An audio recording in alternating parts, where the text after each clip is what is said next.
Coach Fessler and then Coach Hartline throughout the day, just you really see how they focus on development and when they're looking for the right thing and what they got. What's the biggest thing you take from a workout like that that maybe you apply when you go back home? You know, just really the mechanical things, the things that they were helping me with that I was kind of struggling with today, and then I'll take that home and adjust and be ready so that I can help me in my long year future. It looked like you did pretty good today. Is this what you consider struggling? You know, just a couple throws I wish I could have back. You know, my parents always push me to being perfect, even though it's not really human-like, but it's just always being like the best I can be. What stands out about Ohio State? You know, just their rich QB history. You know, just for the past 5 to 6 years, they've had the best quarterbacks come out here: Justin Fields, C.J. Stroud, Wayne Haskins.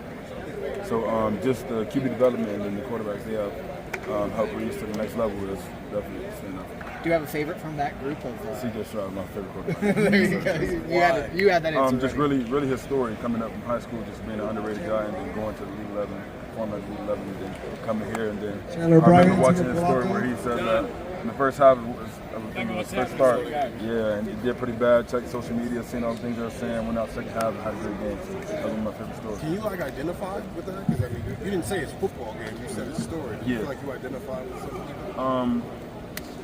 To be honest, no.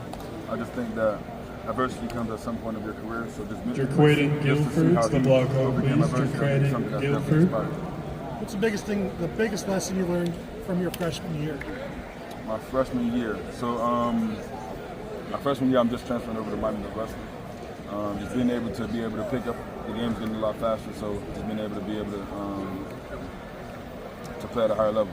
How long does it take for the game to slow down? Andy Norwood. You know, just the more repetition, the more reps that you get, and then the more experience that you have on the field, you allow the game to slow down. Why do you think South Florida is so well? I think really just down there, just the hard work and drive that we have down there. There's not really much. Dominic Butler, really down there, block home, please. Dominic Butler. Coming up, just thinking football. That's on the way out. You obviously got to work with Coach Fessler early on. I know you're out there with Coach Day here just a little bit ago. What was it like to work with two guys that have had success with some of those quarterbacks? So, you know, I can tell that, you know, there's a reason for that success that those quarterbacks have had. You know, just being here for the past 2 hours with you, I know I had to come up here and get some work with these guys. They're very hard. Best buddies. We call ourselves a duo, Eric McFarland. So, yeah, we're here to show off a little piece of our duo today. Anyone else stand out to you? I'm not sure of his name, but I know he had a red long sleeve with dread. Do you and Eric talk about playing together? Oh yeah, for sure. What are those conversations like? You know, right now those conversations are a little early for us, you know, but we're definitely mapping out the schools that we see ourselves playing together. You've obviously paid attention to the Ohio State quarterbacks. I know you said they get them to the league, but what about the individual quarterbacks, their development, maybe that stands out maybe from Ohio State from other universities? I think really just I'll go with C.J. Stroud just because that's one of my favorites. What's the key to confidence? Key to confidence is experience. I think just being able to experience different things and be in different situations. That when you're in those situations, you're able to stick to your fundamentals and be able to perform at your best. You say it's experience, but you don't have a ton of experience, but you're still confident. Like, what came first? So I think, so I started playing varsity football in the 8th grade. So I'll be going into my 3rd year playing varsity football in my sophomore year. So Dominic Butler. I think I had a little bit of experience. Andy Norwood.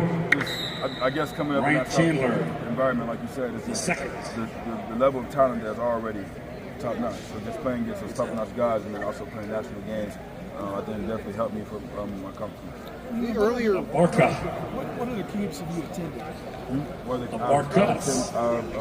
attended. I went to Texas. Come to the block hole. Pick up your testing card, please. I went. This is my last camp. I went to also Tennessee, Notre Dame, and then there was one more. Are you enjoying doing all this travel and seeing the country and meeting all these people? Oh, I also went to Oregon. Oregon? Yeah, so just being able to just map out the schools that I really like, and then just going to work with their coaches. I was really just planning for this summer just to get a feel like what those coaches are like coaching. Earlier, when you were talking about South Florida, guys coming out of there, why they excel, you said for a lot of guys, they feel like for them that's the only way out. Yeah. Is that something you feel? No.